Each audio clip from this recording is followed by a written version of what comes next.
Hi hello welcome back to my channel. ഇന്ന് ഞാൻ വന്നിട്ടുള്ളത് പെട്ടെന്ന് ചെയ്തെടുക്കാൻ പറ്റുന്ന രണ്ട് സിമ്പിളായിട്ടുള്ള ബ്ലാക്ക് ഫോറസ്റ്റ് കേക്കിൻ്റെ ഡെക്കറേഷനായിട്ടാണ് കേട്ടോ. അപ്പോൾ വീഡിയോയിലേക്ക് പോകുന്നതിന് മുന്നേ ആയിട്ട് എൻ്റെ ചാനൽ ആരെങ്കിലും സബ്സ്ക്രൈബ് ചെയ്യാതെ കാണുന്നുണ്ടെങ്കിൽ എൻ്റെ ചാനലൊന്ന് സബ്സ്ക്രൈബ് ചെയ്ത് സപ്പോർട്ട് ചെയ്യാം കേട്ടോ. അപ്പം നമുക്ക് വീഡിയോയിലേക്ക് പോകാം.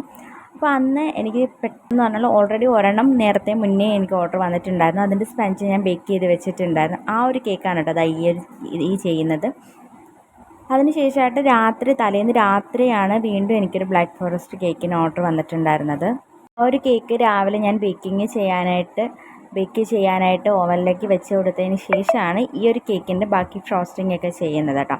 അപ്പോൾ നമുക്ക് ഈ ഒരു കേക്ക് ഏകദേശം ഒന്ന് സെറ്റായിട്ട് വരുമ്പോൾ തന്നെ ബേക്ക് ചെയ്യാനായിട്ട് വെച്ചിട്ടുണ്ടായിരുന്ന കേക്ക് ബേക്ക് ആവുമല്ലോ എന്ന് കരുതി അങ്ങനെ ഞാൻ ഈ ഒരു കേക്ക് ക്രം കോട്ടിംഗ് ഒക്കെ കഴിഞ്ഞു, ഫൈനൽ കോട്ടൊക്കെ കഴിഞ്ഞപ്പോൾ തന്നെ നമ്മുടെ കേക്ക് ബേക്കായി വന്നിട്ടുണ്ടായിരുന്നു. പിന്നെ ഞാനത് 3 ലെയറായിട്ട് കട്ട് ചെയ്ത് ഫാനിൻ്റെ ചുവട്ടിലേക്ക് വെച്ച് കൊടുത്തിട്ടുണ്ടായിരുന്നു. പക്ഷെ നമ്മളങ്ങനെ കട്ട് ചെയ്യുന്ന സമയത്ത് മാക്സിമം നൈസായിട്ടെന്ന് വെച്ചാൽ ഒരുപാട് കേക്ക് അമർത്താതെ പതുക്കെ വേണം കേട്ടോ കട്ട് ചെയ്തെടുക്കാൻ വേണ്ടിയിട്ട്. അല്ലെന്നുണ്ടെങ്കിൽ നമ്മുടെ കേക്ക് ആ ഒരു ചൂടിൽ പൊടിഞ്ഞു പോകും.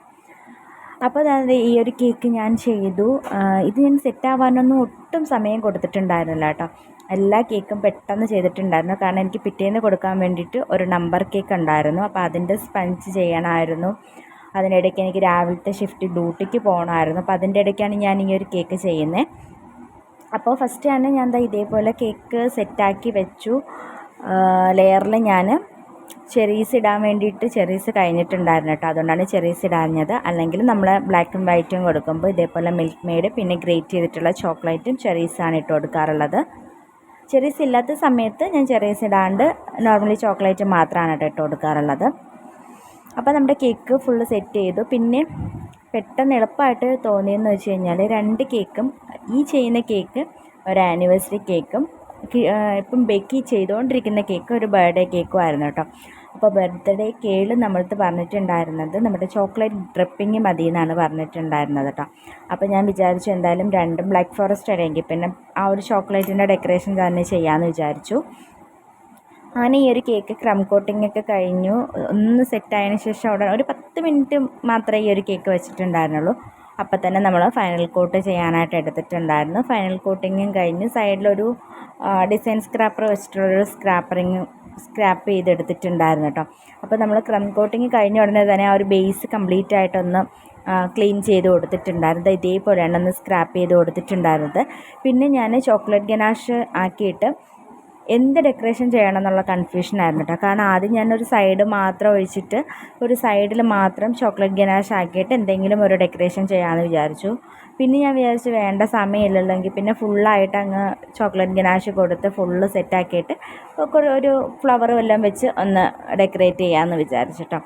അങ്ങനെ പിന്നെ ഞാൻ ചോക്ലേറ്റൊക്കെ ടോപ്പിലേക്കായിട്ട് ഒഴിച്ചു. പിന്നെ നമ്മൾ ചോക്ലേറ്റ് ഗനാഷ് ഒഴിക്കുമ്പോൾ എപ്പോഴും നമുക്ക് കൂടെയുള്ളത് പാലറ്റ് നൈഫ് ഡിസൈനാണ് കേട്ടോ ടോപ്പിൽ.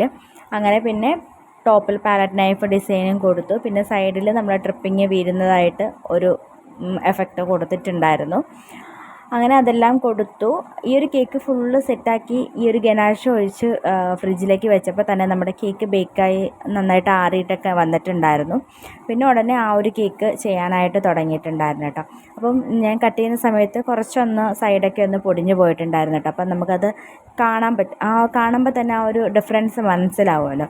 അപ്പോൾ കേക്ക് ഫുള്ളായിട്ട് ഈ ഒരു കേക്കും ആ ഒരു രീതിക്ക് തന്നെയാണ് കേട്ടോ സെറ്റ് ചെയ്ത് കൊടുക്കുന്നത്. പെട്ടെന്ന് തന്നെ നമ്മൾ ആ ഒരു കേക്ക് പെട്ടെന്ന് തന്നെ ചെയ്ത് ഈ ഒരു കേക്ക് ഞാൻ ചെയ്യുന്ന സമയത്ത് ഒട്ടും തണുത്തിട്ടുണ്ടായിരുന്നില്ല കേട്ടോ. ക്രം കോട്ട് ചെയ്തിട്ട് ഒരു 10 മിനിറ്റ് പോയിട്ട് ഒരു 5 മിനിറ്റ് പോലും വെക്കാൻ വേണ്ടിയിട്ടുള്ളൊരു ടൈമില്ലായിരുന്നു. അത്ര ഫാസ്റ്റായിട്ടാണ് ഞാൻ ചെയ്തിട്ടുള്ളത്. കാരണം എനിക്ക് ഈ ഒരു കേക്കും കൂടി ഫൈനൽ കോട്ടിങ് ചെയ്ത് ആ ഒരു ഗനാഷ് ഒഴിച്ചിട്ട് എനിക്ക് ഡ്യൂട്ടിക്ക് പോകാൻ പറ്റത്തുള്ളായിരുന്നുള്ളൂ.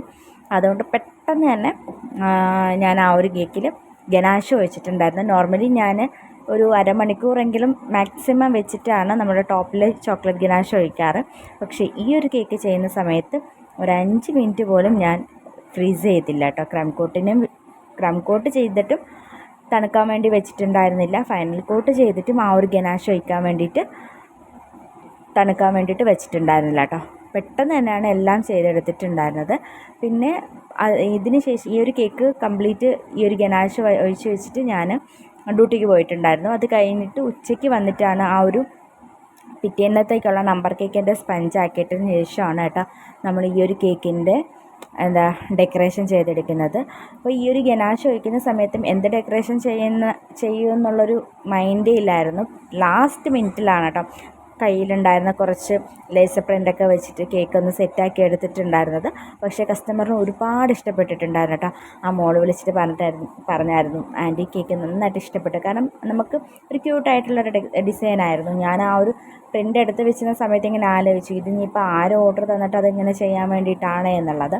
കാരണം നമ്മളൊരു പിക്ചർ ഒരേ കേക്കുകൾ സ്റ്റാറ്റസ് വെക്കുമ്പോൾ മാത്രമല്ല അത് ആൾക്കാർ കണ്ടിട്ട് വീണ്ടും വീണ്ടും ആ ഒരു സെയിം മോഡൽസിൽ ചെയ്യാൻ വേണ്ടിയിട്ട് നമുക്ക് ഓർഡർ കിട്ടാറുള്ളൂ.